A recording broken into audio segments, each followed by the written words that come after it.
আমরা already hashing ফাংশনটা গতদিন দেখেছি না। এই হ্যাশিং ফাংশনটা আসলে ক্রিপ্টোগ্রাফির একটা পার্ট। ডেটা স্ট্রাকচারের মধ্যে খুব একটা পপুলার একটা অ্যালগরিদম, আবার এইটা ক্রিপ্টোগ্রাফির মধ্যে একটা টাইপ। মানে ক্রিপ্টোগ্রাফি 3 রকমের হয়। ক্রিপ্টোগ্রাফি এটা সাধারণত 3 রকমের হয়ে থাকে। একটাকে বলা হয় সিমেট্রিক, অ্যাসিমেট্রিক, আর একটা হলো হ্যাশ। এই হ্যাশের মধ্যে হ্যাশিং ফাংশন পড়ে, এই হ্যাশের মধ্যে হ্যাশিং ফাংশনটা পড়ে। এছাড়াও আছে MD5, MD10, এরকম বেশ কিছু অ্যালগরিদম আছে এর মধ্যে। তো আমরা এখানে হ্যাশিং ফাংশনটা আমরা দেখেছি। মূলত যদি আমরা রুট ভাবে চিন্তা করি, মানে মেইনলি ক্রিপ্টোগ্রাফি 2 রকমের, একটা হলো সিমেট্রিক আর একটা অ্যাসিমেট্রিক। বাট এর ফুল ফাংশনের উপর বেস করে এটাকে 3 ভাগে ভাগ করা যায়। তখন এই হ্যাশ ফাংশনটা এর মধ্যে ইনক্লুড হয়। আর এই হ্যাশ ফাংশনটা ডেটা স্ট্রাকচারেরও একটা অ্যালগরিদম। তোমরা যেভাবে করেছো এটা ডেটা স্ট্রাকচারও সেম প্রসেসেই করা। এখানেও আমরা ওই সেম প্রসেসেই করেছি। ডেটা স্ট্রাকচার আরো ইমপ্লিমেন্টেশন এবং উইথ আরো ডিপ ভাবে করাবে। ঠিক আছে, আমরা শুধু এখানে প্রসিডিউর শেখার চেষ্টা করেছি যে এইভাবে কাজ করে। সিমেট্রিক ক্রিপ্টোগ্রাফি হওয়ার একটা শর্ত হচ্ছে এর একটা পাবলিক কি থাকতে হবে। একটা পাবলিক কি থাকতেই হবে, মানে এটা মিনিমাম। কি 2 রকমের হয়, কি একটা হয় পাবলিক আর একটা হলো সিক্রেট বা প্রাইভেট। সিক্রেট অথবা প্রাইভেট বলা হয়, এটাকে সিক্রেটও বলা হয়। এই কি বলতে বোঝায় হচ্ছে আমরা যেটা বুঝি কোন একটা কোড, হিন্টস যার মাধ্যমে এটা ইঙ্গিত দেওয়া হয় যে তুমি এই কাজটা কিভাবে করতে পারো। তো সিমেট্রিক ক্রিপ্টোগ্রাফিতে অবশ্যই একটা পাবলিক কি থাকবে, মানে এটা মিনিমাম। এখানে আবার প্রাইভেট কিও একটা থাকতে পারে। অ্যাসিমেট্রিকে প্রাইভেট কি থাকতেই হবে, প্রাইভেট কি থাকতেই হবে। তো অ্যাসিমেট্রিক হচ্ছে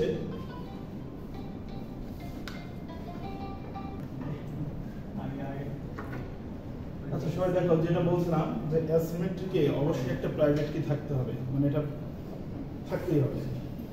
এই অ্যাসিমেট্রিকেও পাবলিক ইউজ করা যায়, কিন্তু প্রাইভেট কি থাকার কারণে এটাতে তো পাবলিক কি থাকা ম্যান্ডেটরি, এটাতে হচ্ছে প্রাইভেট কি থাকাটা ম্যান্ডেটরি। এই স্টাইলে প্রাইভেট কি থাকার কারণে এটা বেশি সিকিউর সিমেট্রিকের চেয়ে। সিমেট্রিকের এক্সাম্পল হতে পারে হচ্ছে DES, এটার ফুল অ্যাপ্লিকেশন হয় data encryption standard. Data encryption standard লিখে দিব, ডেটা এনক্রিপশন স্ট্যান্ডার্ড। আর এই অ্যাসিমেট্রিকের সবচাইতে অ্যাডভান্স টেকনিকের নাম, একটা এক্সাম্পল, এটা হচ্ছে AES। এটাকে বলা হয় অ্যাডভান্স এনক্রিপশন স্ট্যান্ডার্ড।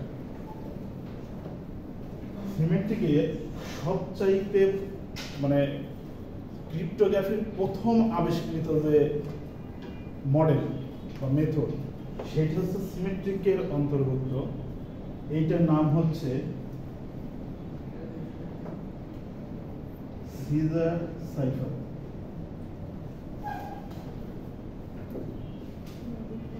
এই সিজার সাইফারটা পৃথিবীতে আবিষ্কৃত যত ক্রিপ্টোগ্রাফির মডেল আছে তার ভিতর সবচাইতে প্রথম প্রাচীন মডেল হচ্ছে সিজার সাইফার। আর ক্রিপ্টোগ্রাফির মধ্যে অ্যাসিমেট্রিকের মধ্যে যেটা সবচাইতে ইজি এবং ওল্ড মডেল, এইটার নাম হচ্ছে রেল ফেন্স।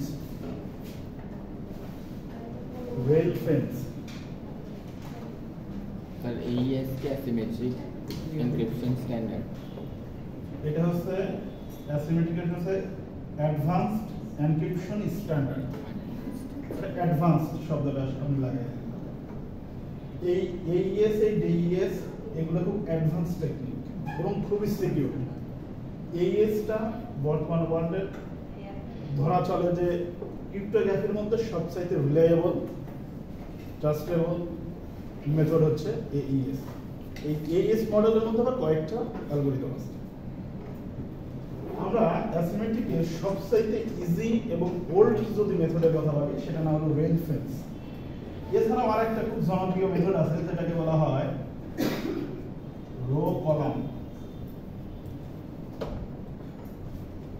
কলাম ট্রান্সপোজিশন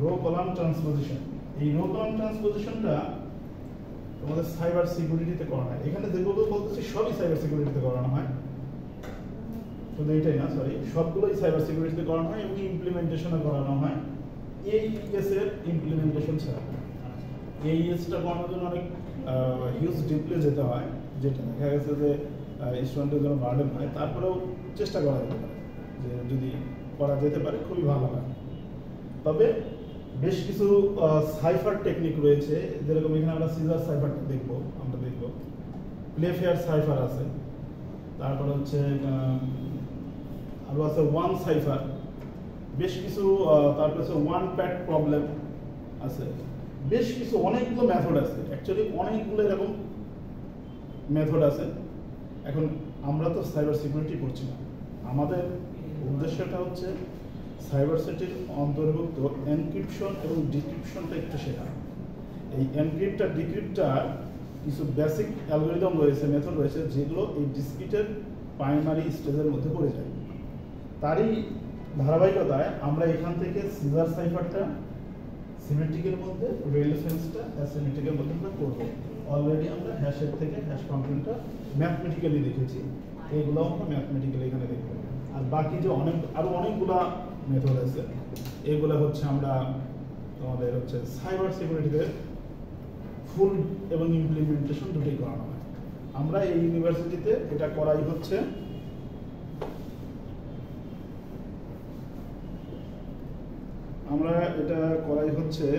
পাইথনে এই তোমাদের কারোর কাছে টিস্যু আছে এসি থেকে পানি করে আমাদের গুগল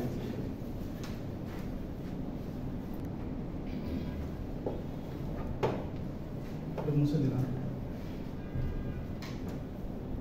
আমরা এখন সিজার সাইফার থেকে শুরু করি যতগুলো ক্রিপ্টোগ্রাফির মডেল আছে তার সবচাইতে ফার্স্ট যে অ্যালগরিদম সেটার নাম হচ্ছে সিজার সাইফার CAESAR এভাবে লেখা হয় সাইফার আচ্ছা ক্রিপ্টোগ্রাফিতে শব্দটার মধ্যে একটা জিনিস বলা আছে এই ক্রিপ্ট এই শব্দটা দ্বারা বোঝানো হয় হলো হাইট আর গ্রাফিটা হচ্ছে রাইটিং গ্রাফি এই দুটোই হচ্ছে গ্রিক ওয়ার্ড ক্রিপ্ট হচ্ছে ইংলিশে হাইট করা আর গ্রাফিটা হচ্ছে রাইটিং মানে কোনো কিছু লিখে সেটাকে হাইড করে দেওয়া অরিজিনাল জিনিসটাকে হাইড করে ভিন্ন শেপে প্রেজেন্ট করাটা হচ্ছে ক্রিপ্টোগ্রাফির কাজ যেমন আমরা আসি সিজার সাইফার করার জন্য আমাদের ইংলিশ লেটার মানে আমরা তো টেক্সট নিয়ে কাজ করবো আমরা এই মুহূর্তে নাম্বার নিয়ে কাজ করছি না স্পেশাল সিম্বল নিয়ে কাজ করছি না মানে এই কাজগুলো স্পেশাল সিম্বল নিয়েও করা যায় তারপরে হচ্ছে তোমার কি বলে নাম্বার নিয়ে করা যায় বাট আমরা এখানে শিখবো টেকনিকটা টেক্সটের উপরে অনলি টেক্সট তো টেক্সটের মধ্যে আমরা ইংলিশ ল্যাঙ্গুয়েজটাকে নিচ্ছি এবং এখানে হচ্ছে আমরা জানি যে 26টা লেটার আছে এই 26টা লেটারকে আগে বোঝানোর সুবিধার্থে একটু মার্ক করে নিতে হবে যেমন হচ্ছে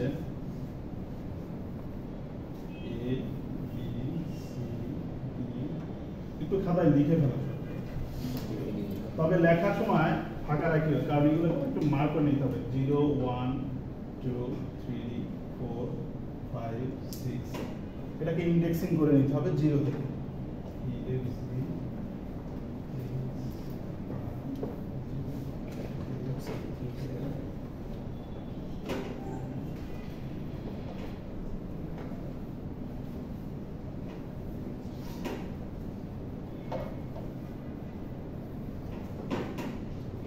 এটা আমরা যদি মার্ক করি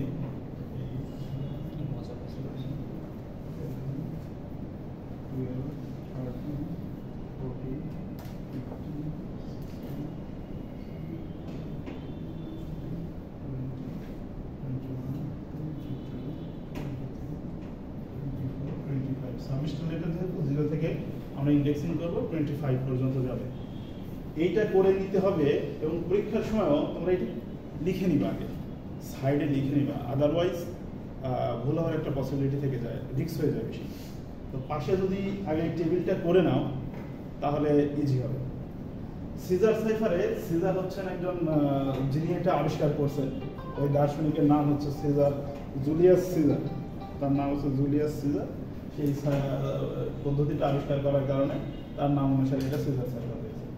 তো উনি ইংলিশ ল্যাঙ্গুয়েজের ক্ষেত্রে সাবস্টিটিউশন মেথড ইউজ করেন, সাবস্টিটিউশন মেথড ইউজ করা হয়। অর্থাৎ সিজার সাইফারটা টেকনিক যদি আমরা ধরি, এটা সিমেট্রিক ক্রিপ্টোগ্রাফির অন্তর্ভুক্ত সাবস্টিটিউশন টেকনিক ফলো করে থাকে।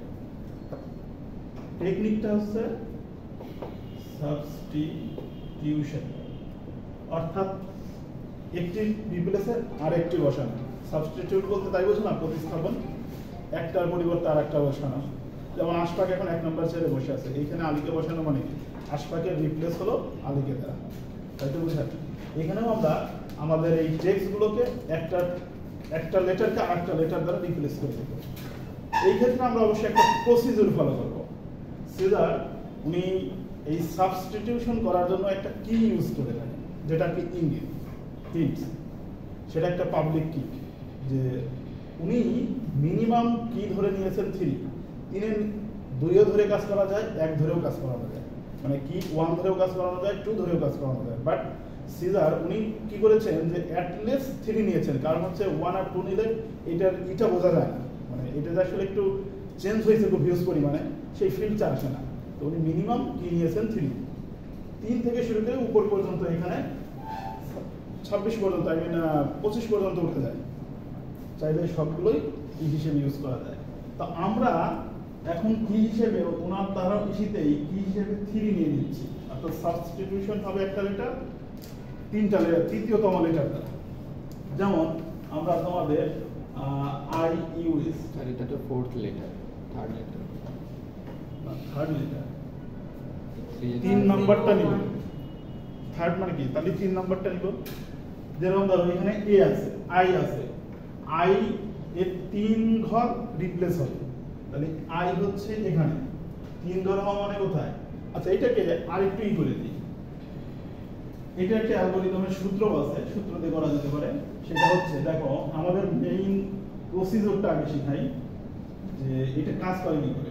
আমরা নেব হচ্ছে প্লেন টেক্সট, এইটা হচ্ছে ফুল প্রসিডিউর বলে দিচ্ছি। প্লেন টেক্সট মানে হচ্ছে আমরা যে টেক্সট পড়তে পারি, হিউম্যান রিডেবল, যেগুলো আন্ডারস্ট্যান্ডেবল, এটাকে প্লেন টেক্সট বলে। যেমন আইওএস, তোমরা বুঝতেছো। এই প্লেন টেক্সটটাকে প্রথমে এনক্রিপ্ট করতে হয়। এনক্রিপ্ট করার জন্য এনক্রিপশন মেথড ইউজ করা হয়। যেমন আমরা এনক্রিপশন মেথড হিসেবে এখানে সিজার সাইফার ইউজ করতেছি, ঠিক আছে। এই টেক্সটটাকে এরপরে সেন্ড করে দিতে হয়। প্রথমে প্লেন টেক্সটটাকে লিখে সেটাকে এনক্রিপ্ট করে নিতে হয় সিজার সাইফারের মাধ্যমে। এটা একটা টেকনিক যার মাধ্যমে এনক্রিপ্ট করব। এরপরে এটাকে আমরা ওয়েবের মাধ্যমে হতে পারে অথবা কেবলের মাধ্যমে হতে পারে সেন্ড করে দিলাম। এই সেন্ড হওয়ার পরে অপর পাশে এইটা আগে ডিক্রিপ্ট হইতে হবে।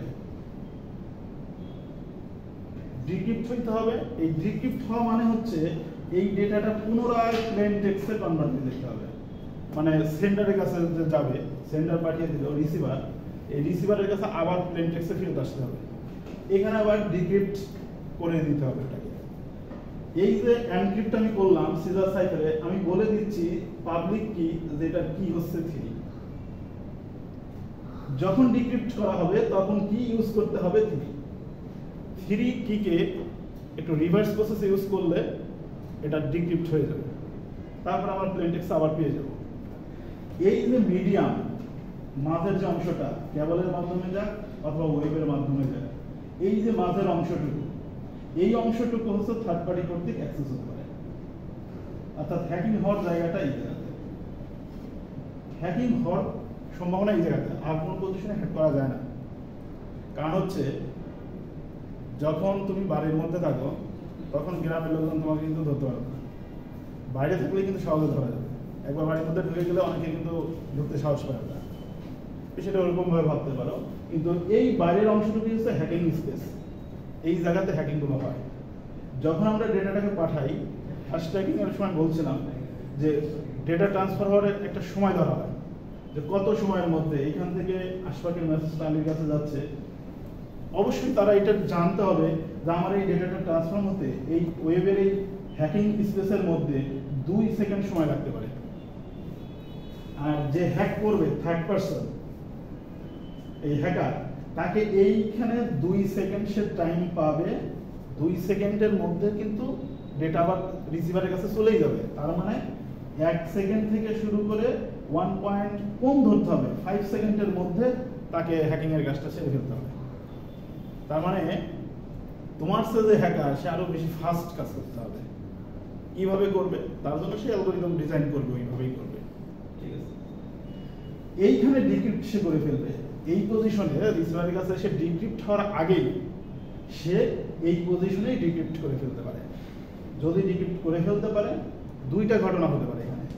এক, যখন ডেটাটা যাচ্ছে, খেয়াল করো, ধরো গাড়িটা যাচ্ছে, তোমরা আগেকার দিনের সিনবাদ দেখছো কিনা জানি না, ওই গাড়ি নিয়ে যাচ্ছে, নিচ থেকে আপনি ভেতরে উঠে যায়, মানে নিচের ম্যানহোল থেকে ওরা অটোমেটিক্যালি ওর মধ্যে উঠে যায়, মানে গাড়ি থামানো যাবে না, কিন্তু ওর মাঝখানে সব মালপত্র চুরি করে নিয়ে যায়। আর একটা হতে পারে তুমি গাড়িকে থামিয়ে দিয়ে ডাকাতি করে তারপরে ফেরত যাচ্ছে। এইখানেই হ্যাকার এই 2টা কাজ করে। এক, এই ডেটাটা যখন যায়, সেই ডেটা যেতেই থাকে, এই যাওয়া অবস্থার উপরেই সে হ্যাকিং করে ডেটা নিয়ে, মানে এনক্রিপ্ট ডিক্রিপ্ট করে টেক্সট দেখে নিয়ে নেয়, কপি করে নিয়ে নেয়। আর একটা হচ্ছে ডেটাটাকে এখানে হোল্ড করে, কোনো একটা পজিশনে, এই পজিশনে হোল্ড করেছে, হোল্ড করে সে এটাকে অপারেশন করে ডেটা নিয়েছে, ছেড়েছে।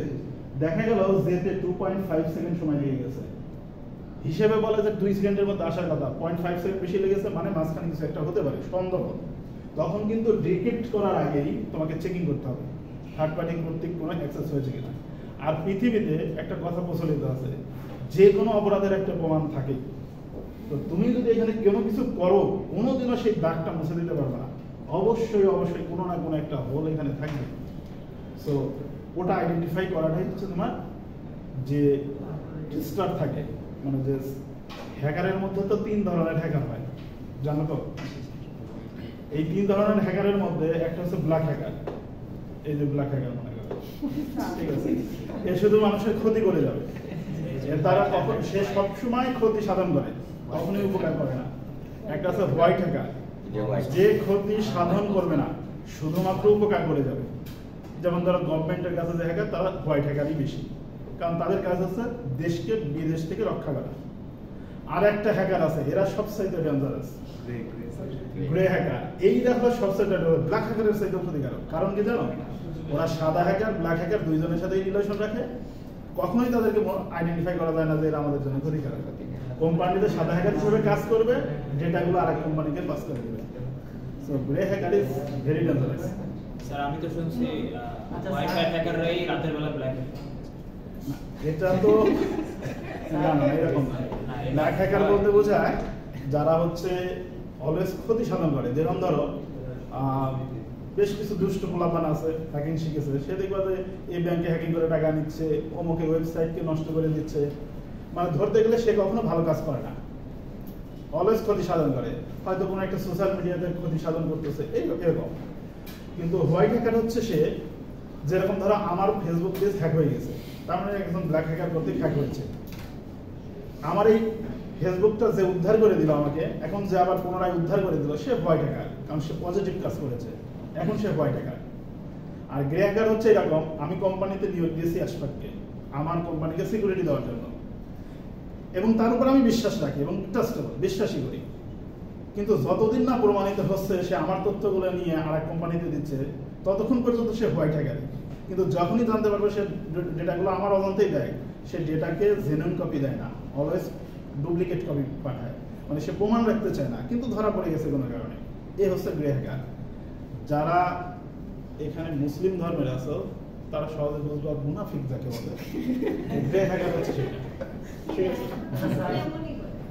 স্যার গভর্নমেন্টের কথা জনগণকে জানা দিল, সাধারণ জনগণকে কি করে, তাহলে ওইটাই না, যেটা গভর্নমেন্ট যদি একটা দেশের আইন করে সেটাকে আইন হিসেবে রেখে বলা হয় যে এই জিনিসটা সিক্রেট, দেশের স্বার্থে এমন কিছু তথ্য আছে যেটা জনগণের জন্য নয়, মানে আম জনতার জন্য নয়, এটা শুধুমাত্র গভর্নমেন্ট কারা তুমি বিশ্বাস করে তাকে দায়িত্ব দিয়েছো, সে কিন্তু ট্রাস্টেবল, স্যার সেই এই জিনিসটাতেই ঝামেলা করছে। তাহলে সে গ্রে হ্যাকার, তাহলে সে গ্রে হ্যাকার, সে ক্ষতি সাধন করতেছে। সে আমরা তাকে বিশ্বাস করে দায়িত্ব দিয়েছি কিন্তু সে আমাদের উপকার করতেছে, উপকার করেনি। তো আম জনতাকে সব তথ্য জানানো যাবে না, এতে দেশের ক্ষতি হয়। দেখো যখন তোমরা জানো কিনা তোমরা অবশ্য, আচ্ছা এইটি হলো ফুল প্রসিডিউর এনক্রিপ্ট মেথড কিভাবে কাজ করে, মানে ক্রিপ্টোগ্রাফি মেথড কিভাবে কাজ করে। এই ক্রিপ্টোগ্রাফির মধ্যে ইমেজকেও কাজ করানো যায়, মানে ইমেজের মাঝে ইমেজকে লুকিয়ে রাখা যায়, ইমেজের মাঝে টেক্সটকে লুকিয়ে রাখা যায়, ইমেজের মাঝে অডিও, যে কোনো অডিও ভয়েস এগুলোকে লুকিয়ে রাখানো যায়। আমরা এখানে যে কাজটা করছি সেটা হলো টেক্সট, শুধুমাত্র টেক্সট নিয়ে কাজ করছি। আর যেগুলো বলছি এগুলো তোমরা হচ্ছে সাইবার সিকিউরিটিতে তোমাদের ল্যাব আছে, ল্যাবের মধ্যে এই কাজগুলো করানো হয়, ইমেজ টেক্সিং, এনক্রিপশন, এক্সট্রাকশন সবগুলো ওখানে করানো হয়। তো আমরা এখন আসি, সাপোজ একটা আমরা ওয়ার্ড নিলাম আইওএস, তবে এইটা করার জন্য সিজার সাইফারের যে একটা মেথড আছে সেটা হচ্ছে এইরকম যে আমরা প্লেন টেক্সট দিয়ে আমরা করব হচ্ছে সাইফার। প্লেন টেক্সটকে সাইফার মানে এনক্রিপ্ট করব, সাইফার মানে হচ্ছে এনক্রিপ্ট করে দিব। তো প্লেন টেক্সটটাকে আমরা সাইফার করব এইরকম একটা মডেলে করতে পারি, পিকে মড 26। এই 26 হচ্ছে ইংলিশ লেটারের 26 লেটারের কারণে 26 দ্বারা মড করানো হয়। এইখানে কেটা হচ্ছে কি, এইখানে আমরা কি হিসেবে ইউজ করেছি কি, আর এইখানে পি হচ্ছে একটা পজিশন অফ লেটার, লেটারের পজিশনটা। লেটারের পজিশনটা বলতে আমরা যে এইখানে আমরা লেটারকে 0 থেকে যে মার্ক করেছি 0 থেকে 25, এই পজিশনটা এখানে আছে হচ্ছে আই। আমাদের আগে প্রথমে দেখতে হবে আই এর পজিশন কত, আই এর পজিশন হচ্ছে 8। এইটাকে এইভাবে লেখা হয় p প্লাস কে মড 26। সো p এর মান 8, কি হচ্ছে আমাদের 3, আর এইখানে মড হচ্ছে 26। স্যার কি এর মান কি এটা ফিক্সড? না, আমরা 3 নিতে পারি, 4 নিতে পারি, 5 নিতে পারি, 6 7 8 9 10 11 12 13 14 15 25 পর্যন্ত নিতে পারি। ঠিক আছে, তো মিনিমাম আমরা 3 নিব সিজার সাইফারের জন্য। তবে যদি তোমরা 2 বা 1 নিয়েও কাজ করো, দেখো 1 নিয়ে কাজ হলে কি হবে, কি এরপরে বি একটু বেশি লাগে, মানে তেমন কোনো পরিবর্তন হয় না বলেই মনে হয়। তো এই কারণে সিজার উনি কি করেছেন যে মিনিমাম 3 কে নিয়ে কাজ করতে হবে। উনি ওনার অ্যালগরিদমে মিনিমাম 3 দিয়ে কাজ করেছে, তবে এটা 2 বা 1 দিয়েও কাজ করে। আর এদিকে 4 5 6 এভাবে 25ও নেওয়া যায়। তো এখানে আসে 11 মড 26, এটাকে মড করলে কত হবে, 11ই আসবে। সো 11 মানে হচ্ছে এইটা, এই আই এর পরিবর্তে আমাদের লিখতে হবে এল, অর্থাৎ এইটা হচ্ছে আমাদের প্লেন টেক্সট, সাইফার টেক্সট হচ্ছে আই এর পরিবর্তে এল। ইউ, ইউ মানে হচ্ছে 20, তাহলে 20 আর কি হচ্ছে 3, কত হলো 23, তার মানে হচ্ছে 23 মড 26 কত আসবে, কত আসবে এটা মড, বলতে পারছো না কত, 3 একজনও বলতে পারতেছে না। মড কিভাবে বের করে জানো, মড মানে মডুলাস, মডুলাস রিমাইন্ডার ভ্যালু লাগবে, ভাগশেষ যেটা সেটা লাগবে। তোমরা যেটা করছো না সহজ ভাবে দেখাই, 8 মডুলাস 2 করছো না, কত আসে 0। 7 মডুলাস 2 করলে কত আসে 1 আসে। তারপরে যদি আমরা লিখি 2 মডুলাস 2 কত আসবে, কত আসবে 0। 1 মডুলাস 2 করলে কত আসবে? 1 ই আসবে। কিভাবে আসে সেটা কেউ বলতে পারবে? এই যে 1 মডুলাস 2 করলে তো 1 আসে, কিভাবে আসে কেউ বলতে পারবে? এটাকে 1 কে ভাগ করতে হয় এই 2 দ্বারা, এখানে যায় কত? এটা 0 ভাগ করলে কত হয়? 1 ভাগ শেষ হয় 1, এইটাই হচ্ছে এটা। তো এখানে ভাগ করতে হবে এই 23 কে ভাগ করো কত দ্বারা? 26 দ্বারা, যায় কত? 0, তাহলে 0 হলে এখানে থাকে কত? 23, তাহলে মোট কত হয়? 23 মানে এইটা আসো, এরপরে 23 মানে x, তার মানে এখানে u এর পরিবর্তে আসবে x। s মানে কত? 18, আর 3 যোগ করলে কত হবে? 21 মোট 26 কত হয়? 21 মোট 26 কত হবে? 21 হবে। 21 হওয়া মানে v, তার মানে এইখানে আসবে v। দেখো যখন আসফার তার এই আইবিএস মেসেজটাকে lxv দিয়ে lxv ওই কি হচ্ছে 3 এটা দিয়ে যখন ট্রান্সফার করবে, থার্ড পার্টি যে মাঝখানে রয়েছে সে যখন এই মেসেজটা নিয়ে কিন্তু সেটা বুঝতে পারবে না যে আসলে এটা দেখা যাচ্ছে, তারপরে বোঝা যাচ্ছে না। আর কিটা তো সে বলে দিয়ে বেরাবে না, সে একদম ট্রাস্টেবল মাধ্যমে রিসিভারের কাছে দিয়ে দিবে। হতে পারে আমার পক্ষ থেকে একজন যাবে, অথবা আমি খুব হাইট করে একটা প্যাকেট করে পাঠিয়ে দিয়েছি, তার মাধ্যমে চলে গেছে। অনেকটা এইভাবে ভাবতে পারো। তোমরা ডেটা স্ট্রাকচারের অ্যালগরিদম করছো না, এখন তো পড়া একটা না আছে। এই কোর্সে একটা জিনিস হয় যে ডেটাকে যখন আমরা ট্রান্সফর্ম করি অনেকগুলো ওয়েতে করা যায়, তার ভিতরে একটা হলো প্যাকেট আকারে করা যায়। তো প্যাকেটের মধ্যে 2টা ভাগ থাকে, একটাকে বলা হয় ভ্যালু, মানে হচ্ছে এইখানে ডেটাটা থাকে, আর একটা থাকে হচ্ছে হলো লিংক পয়েন্ট অথবা কানেকশন পয়েন্ট, এরকম বলে লিংক পয়েন্ট বা কানেকশন পয়েন্ট। এই যে লিংক পয়েন্ট বা কানেকশন পয়েন্টের মধ্যে আমরা কিটা রেখে দিতে পারি, এটা 3, আর এইখানে ভ্যালুটা হচ্ছে আমাদের কাছে lxv। এরকম ডেটা প্যাকেট আকারে ট্রান্সফর্ম করা যায়। এই ক্ষেত্রে যেটা হয়, আমার ডেটার সাথে কিটাকেও সেন্ড করে দিচ্ছে।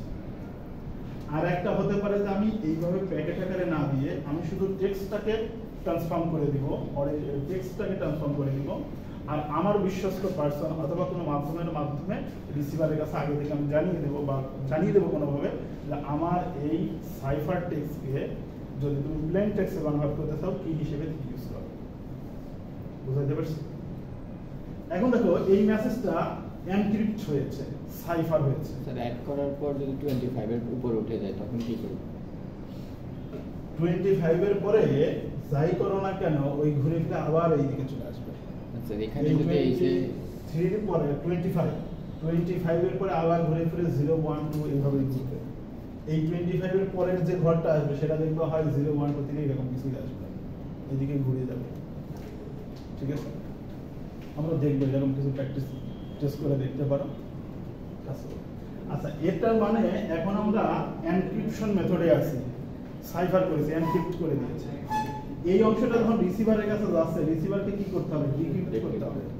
ডিক্রিপ্ট করার জন্য আমরা যে কাজটা করব, এই সূত্রটাকে একটু চেঞ্জ করে লেখা হয়, এইভাবে লেখা হয় যে সাইফার, এখানে আমরা লিখবো হচ্ছে প্লেন টেক্সট হবে, এটাতে থাকবে হচ্ছে তোমার সাইফার টেক্সট কি মড 26। এইখানে যখন ডিক্রিপ্ট হচ্ছে তখন কিন্তু কি করছি? সাইফার টেক্সটটাকে প্লেন টেক্সটে কনভার্ট করছি, আর এই প্লেন টেক্সটে কনভার্ট করতে হলে সাইফার টেক্সট অর্থাৎ সাইফারটা লাগে, সাথে তার কি লাগে এবং মড করে। এই পজিশনে এই c-k লেখা হয় এখানে মড 26, এইখানে হচ্ছে মাইনাস। এখন এইটাকে যদি আমরা ডিক্রিপ্ট করতে চাই, প্লেন টেক্সটে আনতে চাই আবার পুনরায়, তাহলে আমাকে এই ফরম্যাট ইউজ করতে হবে। এখানে c মানে হচ্ছে সাইফার টেক্সট লেটার, এখানে আছে কত? l আছে হচ্ছে আমাদের 11, তাহলে 11 মাইনাস 3 আসবে হচ্ছে কত? 8। না সরি, 11 মাইনাস 3 তে আসবে হচ্ছে 3। এখানে যদি আমরা মড দেই 26, তাই না? তার মানে হচ্ছে এখানে আসে 8 মড 26 করলে 80 হয়। 8 হওয়া মানে কিন্তু আবার পুনরায় I ফেরত আসবে।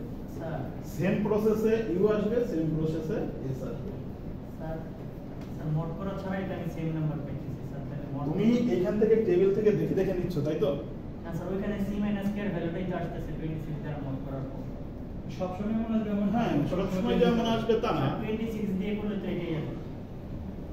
না, তোমার সবসময় এরকম আসবে। ছোট নাম্বার যদি হয় 26 এর তুলনায় যদি ছোট নাম্বার হয় তাহলে ওইটাই থাকবে। তাহলে ছোট থাকলে ওইটাই আসবে। 26 প্লাস হলে পরে ই হবে, তাই তো? 26 তো হবে না, তাহলে ওইদিকেই থাকবে। স্যার 26 প্লাস তো নাই এখানে। নাই, তার মানে অলওয়েজ অলওয়েজ না করে সবসময় ভ্যালুটা ওইটাই আসতেছে। কিন্তু এখান থেকে দেখে দেখেও তো তুমি করে নিতে পারো, এটা দেখলাই না। 3 মানে কি 3 ঘর পরে চলে গেল না, যে এলো 0 1 2 3 1 2 না 1 2 3 3 তুমি এখান থেকেও নিলে, কিন্তু কথা হচ্ছে কোডিং করার সময় তো তুমি এভাবে বলতে পারবে না যে 1 2 3। কোডিং করার সময় তোমাকে এই ফর্মুলা ইউজ করতে হবে। তুমি ভাবো যদি এটাকে ইমপ্লিমেন্টেশন করতে চাও, তাহলে কিন্তু তোমার এই টেবিল থেকে দেখে দেখে করা সম্ভব না। তোমাকে তখন এনক্রিপ্ট আর ডিক্রিপ্ট করার জন্য অবশ্যই সূত্র ইউজ করতে হবে। এই অংশটুকু ইউজ করতে হবে। এই অংশটুকু ইউজ করেই কিন্তু শুধুমাত্র কোডিং করা সম্ভব। আর কিন্তু এইভাবে করতে গেলে কোডিং আরো ঝামেলা তৈরি হবে। লেটারকে লুপ চালিয়ে তুমি যদি ইউজ করতে চাও, ওটা বেশি টাফ হয়ে যাবে। বাট তোমাকে ফর্মুলা ইউজ করলে পরে ইজি হয়ে যাবে। তার মানে তোমরা আমরা যে কোনো টেক্সট, সেটা যত বড় টেক্সটই হোক না কেন, তোমাদের ইউনিভার্সিটির নাম ফুল ইউনিভার্সিটি অফ স্কলার্স, এই ফুলটাকেই যদি আমরা নিয়ে এটাকে যদি আমরা সাইফার টেক্সট এবং প্লেন টেক্সটে করতে চাই, করতে পারবে না? পারবে না? এক কাজ করো তো, কেউ ইউনিভার্সিটি এটাকে একটু সাইফার টেক্সট করে দেখাও। ইউনিভার্সিটি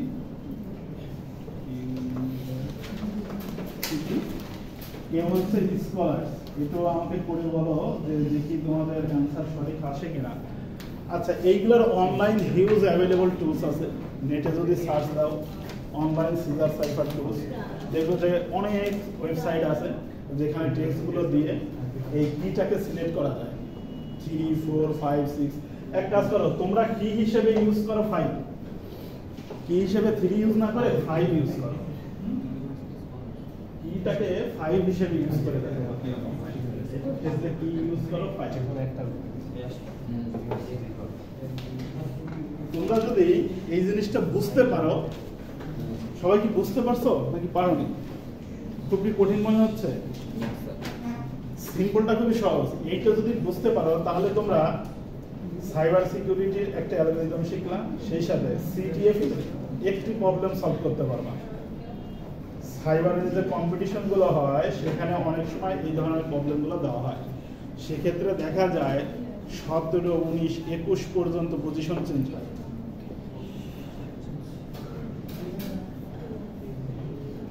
সংখ্যা বড় হইতে পারে।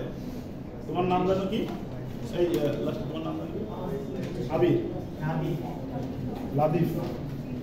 দেখো, যদি আমাদের এই 21 হইতো, 21 আর 3 কত হইতো? ও আচ্ছা, ওটা হয় না, না 23 যোগ করলে হয়। 23 আর 3 26, তার মানে ওই 1 বেশি হয়, 1 বেশি হয়, তাই তো? ঠিক আছে।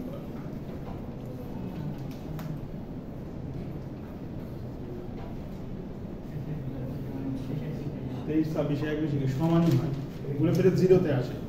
26 মার্চ 26 মানে 0 হয়, 0 হয়ে গেলে পরে এখানে চলে আসে।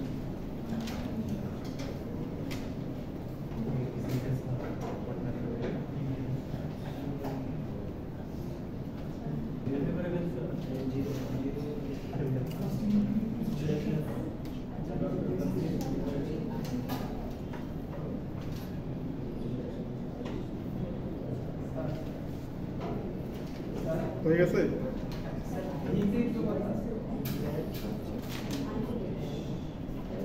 দাঁড়াও,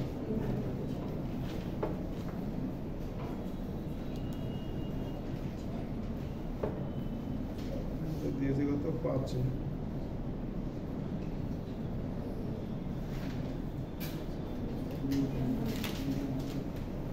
হ্যাঁ বলো। স্যার যেহেতু তো অলরেডি আপনাদের 21, আমি যে কি 5 নেই এটা হচ্ছে 26 মানে স্যার 25 ক্রস করতেছে। 26 হওয়া মানে কি? 26 মড 26 26 mod 26 মানে আমরা বুঝি কত? সরি 0 তাহলে 0 মানে হচ্ছে এতে চলে যাচ্ছে। এতে চলে যাবে। তাহলে স্যার ওভার হইলে মধ্যে যে নাও চেঞ্জ করি আবার রানিং থেকে ঘুরে হ্যাঁ আসলে বলে দিতে পারি। ইন জেনারেলি তুমি মড করার পরে দেখবা যে এই নাম্বারটা এই 0 থেকে 25 এর মধ্যেই থাকে, এর বাইরে যাবে না।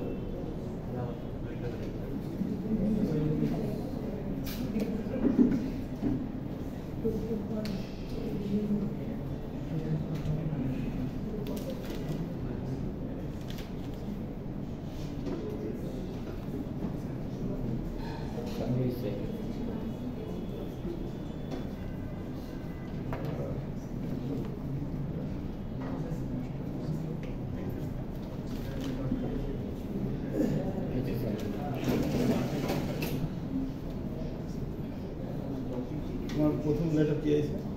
স্যার এক্স আসছে স্যার স্কলার্স দিয়ে করছি স্কলার্স স্কলার্স এই বলো তো দেখি। স্যার এক্স আসছে প্রথম লেটার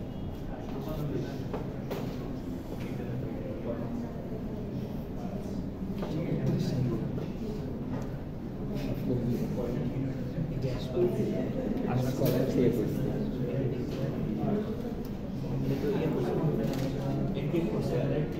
এস আছে তাই তো? হ্যাঁ এস প্রথমটা এক্স আসছে এস এর জন্য এক্স আসছে এক্স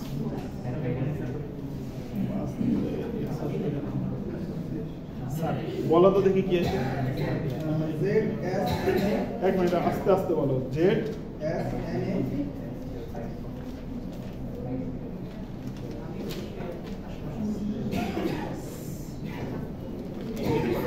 ডিক্রিপ করো।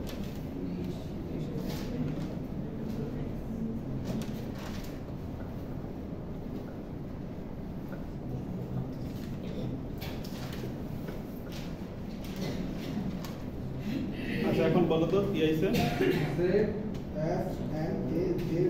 জেড আসলো ইউনিভার্সিটি ইউ ইউতে তো ইউ ইউ মানে হচ্ছে 20 আর 5 কত হলো 25 মড 26 কত আসবে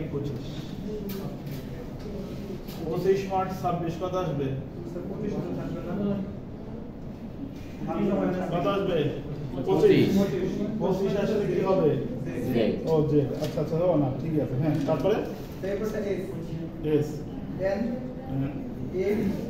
ঠিক আছে জে বাকিগুলো মিল করছে তিনটা করতে পারছো মানে তারপরে বোঝা যাবে যে হচ্ছে স্কলার্স হয় নাই স্কলার্স এস না এস জি স্যার এস এর জন্য এক্স আসছে 3 4 5 এক্স এক্স ঠিক আছে এস সি সি 1 2 3 4 5 এইচ হ্যাঁ আচ্ছা এটা পারবা এখন আমরা 5 মিনিটে একটা সিম্পল আর একটা দেব 29 যেটা আসছে সমস্যা কি 3 আসবে 3 29 29 এর জন্য 3 আসবে ভাগ 26 তাই তো এক যায় এক যেটা হয় 26 এখানে কত 3 তার মানে হচ্ছে 3 ডি আচ্ছা বুঝছি এটা তোমরা পারবা এখন আসো খুবই এটার সাথেও খুবই ইজি জিনিস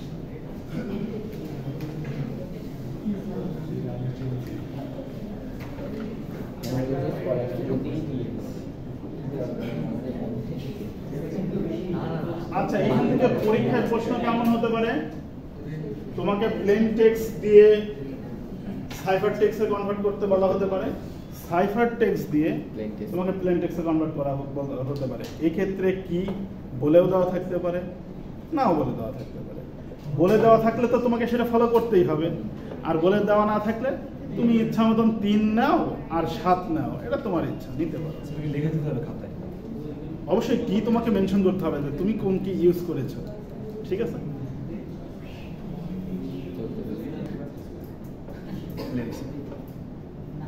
আচ্ছা রেফারেন্স করার জন্য একটা কি লাগে আমরা এখন রেফারেন্স করার জন্য একটা কি হিসেবে আমরা 3 নিলাম মনে করো এই রেফারেন্সে যে কি হয় এটা ইউজারের উপর ডিপেন্ড করে মানে ডিজাইনের উপর ডিপেন্ড করে এটারে তুমি 2 নিতে পারো 1 নিলে হবে না রেফারেন্সের ক্ষেত্রে কি 1 নিলে হবে না, মিনিমাম 2, এর চেয়ে বেশি নিতে পারো, তুমি 5, 7, 9, 10ও নিতে পারো।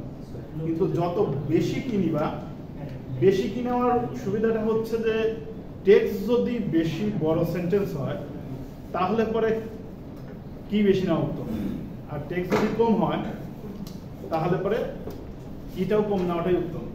তা আমরা মনে করো প্লেন টেক্সট হিসেবে তোমাদের ভার্সিটির নামটাই নিই, ইউনিভার্সিটি অফ স্কলার্স।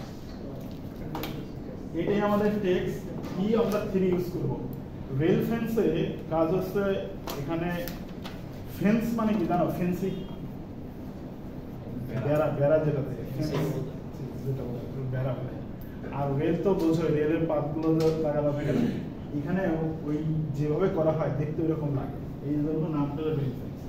তো আমরা কি 3 যতগুলো কি হবে ততগুলো কলাম নিতে হয়, রো নিতে হয়। আর কলাম কতগুলো হবে সেটা ডিপেন্ড করে হচ্ছে টেক্সটের উপরে, টেক্সটের লেন্থের উপরে।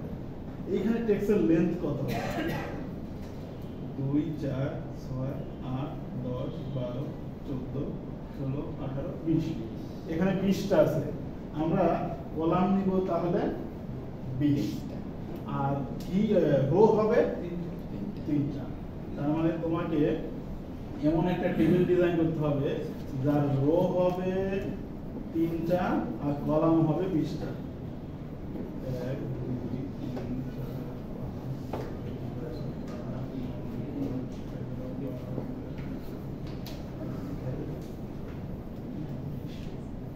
আমরা এইভাবে প্রথমে আগে নিয়ে নিব। সবাই কি বুঝতেছো? কি যতগুলো রো হবে ততগুলো, আর কলাম কতগুলো হবে সেটা ডিপেন্ড করে টেক্সটের লেন্থের উপরে। টেক্সটের লেন্থ যত হবে, এখানে 20 লেন্থ, এটার লেন্থ এটা হচ্ছে 20, তাই আমরা কলাম নিয়েছি 20, আর রো নিয়েছি কির উপরে। যদি আমরা কি নিতাম 5, তাহলে আমরা এখানে রো তৈরি করতাম 5টা। ঠিক আছে? এখন আমরা যে কাজটা করব, এই ইউনিভার্সাল স্কলার্স টেক্সটটাকে কৌণিকভাবে অবস্থান করব। সেক্ষেত্রে টপ কর্নার থেকে শুরু করতে হয়। এইখানে হবে ইউ এন আই, এরকম কৌণিকভাবে আসবে। ইউনিভার্সিটি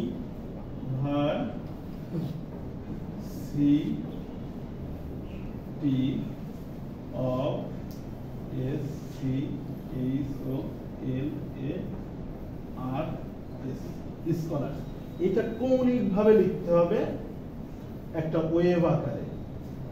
এই কৌণিকভাবে ওয়েভ আকারে এর অবস্থানটা লিখে ফেলতে হবে। এটা হবে আমাদের অবস্থান। এই অবস্থান থেকে আমরা সাইফার টেক্সট বের করব। সাইফার টেক্সট বের করার নিয়ম হচ্ছে রো ওয়াইজ লেটারগুলোকে শুধু লিখে রাখা, রো ওয়াইজ। তো প্রথমে এই রোটাকে যদি আমরা ধরি তাহলে আমাদের এখানে টেক্সট হবে U E T S I, না এল, এটা এল ছিল, স্কলার্সের এল ছিল। এরপরে হচ্ছে 2 নাম্বার রো, এটা হবে হলো N B R I Y F C O A S. এরপরে থার্ড রোতে হবে I S O H R. এই যে লেখাটা হলো, এটাই হচ্ছে ইউনিভার্সাল স্কলার্সের reference with E3 cipher text হচ্ছে এটা। সবাই কি বুঝতেছো? বললাম প্রথমে আমরা যতগুলো লেন্থ হবে টেক্সটের ততগুলো কলাম হবে টেবিলে, আর কি যতগুলো হবে রো হবে ততগুলো। এখানে কি 3, তাই রো বানিয়েছি 3টা, আর লেন্থ হচ্ছে 20, টেক্সট হচ্ছে 20, তাই 20 কলাম। এরকম একটা টেবিল আগে তৈরি করে নিতে হবে। এরপরে টেক্সটটাকে একদম এই কৌণিক টপ লেভেল থেকে এই কৌণিক ভাবে লিখে দিতে হবে। দেখো এখানে দেখলে পরে এরকম কৌণিক ভাবে টেক্সটগুলোকে লেখা আছে, এইভাবে কৌণিক ভাবে লেখা আছে। যদি আমরা 5টা নিতাম, রো 5টা নিতাম, মানে কি যদি আমরা 5টা নিতাম তাহলে দেখো আমরা এইভাবে লিখতাম ইউ নি ভার সি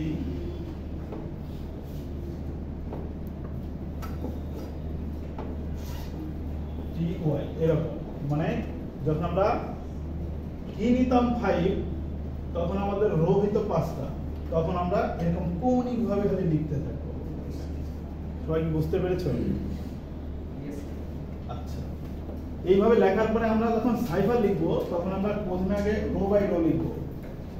রো এর left to right, row 1 left to right text গুলো আগে সব লিখে ফেললাম, এখানে যে টেক্সট আছে সেগুলো লিখে ফেলেছি পুরো এই পর্যন্ত। এরপর আছে 2 number rho left to right, N থেকে শুরু করে এস পর্যন্ত আছে। এরপরে থার্ড রো আই থেকে আর পর্যন্ত আছে। এটাই সাইফার টেক্সট রেফারেন্স অনুসারে। এই জিনিসটাকেই ধরো, আচ্ছা এই পর্যন্ত কি বুঝতে পারছো? আশা করি বুঝতে পেরেছো, পড়ে হওয়ার কথা না।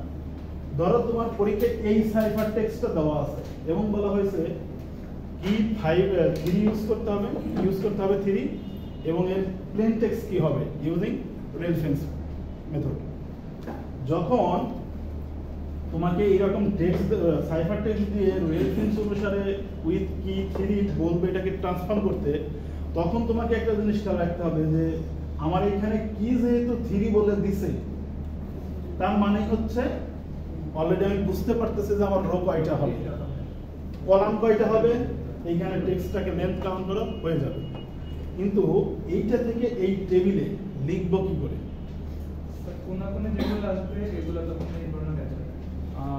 কোনাকুনি লিখতে পারো, এই জিনিসটাকে তুমি যে লিখবা যে ধরো এইখানে এই জিনিসগুলো তো এখন আর নাই, তাই না? রো যখন রো আর কলাম তো সেম থাকে। প্রথমে এটা পরিষ্কার আমি ইউজ করি।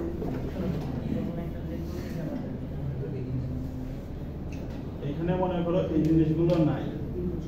এখন আমি টেবিল তো বানিয়ে ফেলেছি, কিন্তু এইটা এখন এখানে লিখবো কি করে?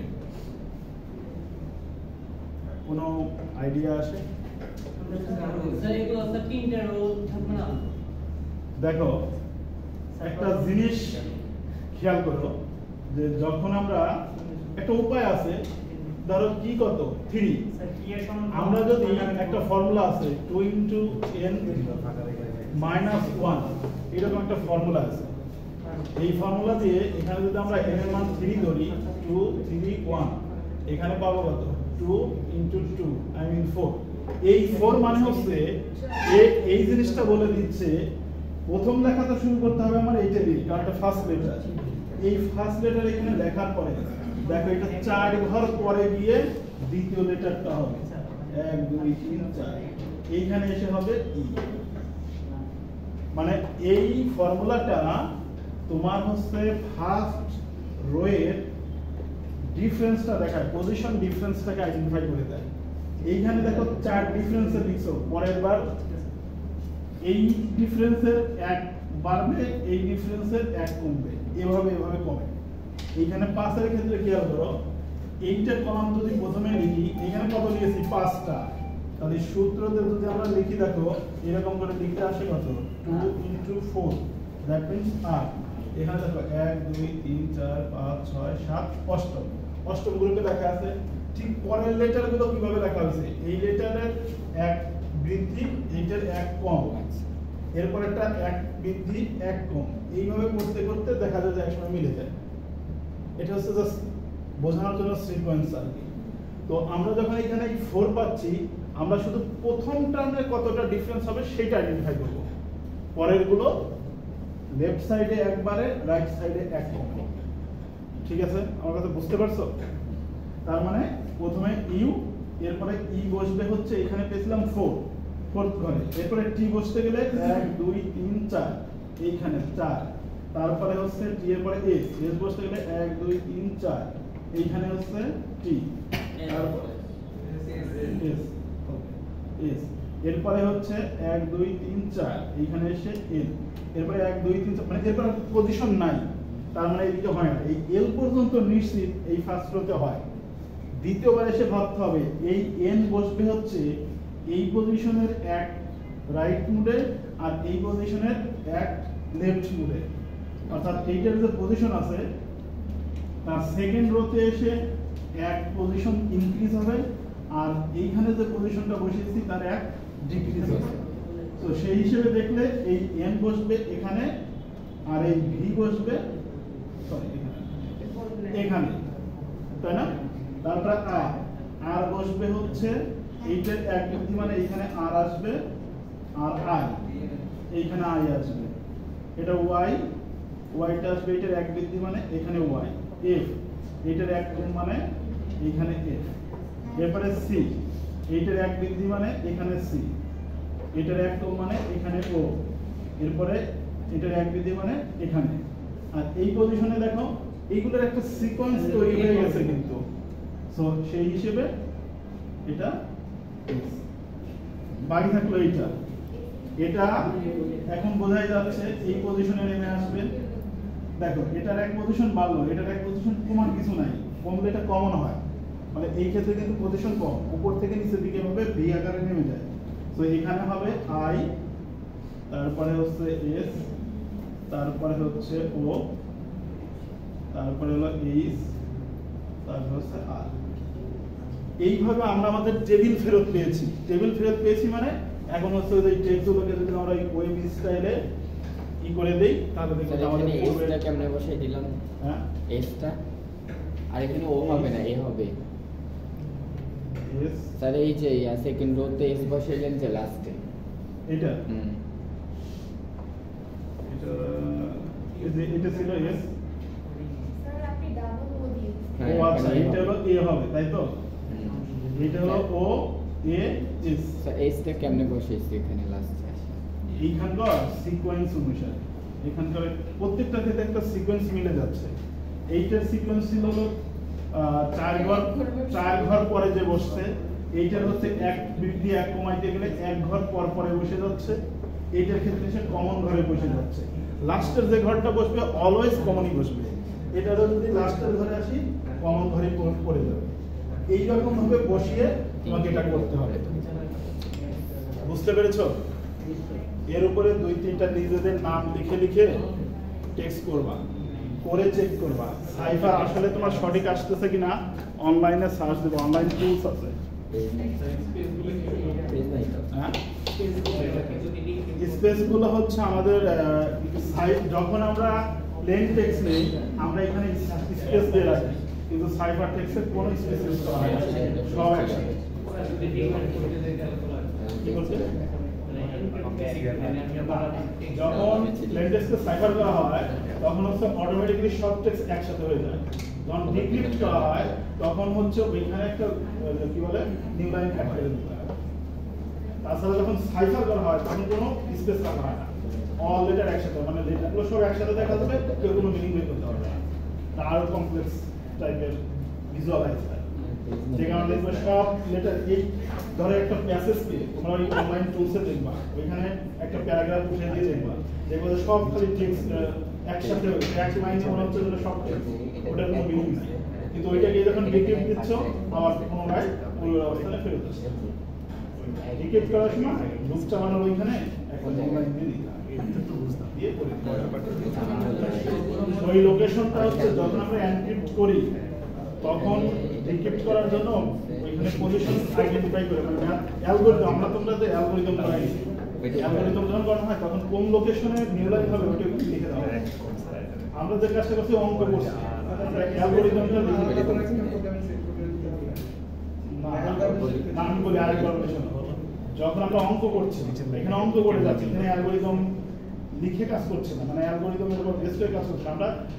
আমরা প্রসিডিউর অনুসারে ম্যাথমেটিক্যালি সলভ করেছি। যখন অ্যালগরিদম লেখা হয় অ্যালগরিদমের ওইখানে মাঝখানে কোন পজিশনে নিউ লাইন আসে এটা লিখে দেওয়া হয়, ওটা আইডেন্টিফাই করে লিখে দেওয়া হয়, ওটা আসে। বাট এখানে আমি শুধু অঙ্ক করিয়েছি যে এইভাবে প্রসিডিউরটা করে, যে কারণে এখানে নিউ লাইন দেখাচ্ছে। সাইবার সিকিউরিটিতে তোমাদের এটা অবশ্যই দেখাবে, কারণ টেক্সট যখন রিব্যাক করাবো ডিক্রিপ্ট অবশ্যই মেশিন রিডেবল হতে গেলে অবশ্যই ওয়ার্ডের ভিতরে স্পেস থাকতে হবে, তা না হলে তো ওয়ার্ডের মিনিং কেউই বুঝতে পারবে না, তাই না? ওটা অ্যালগরিদম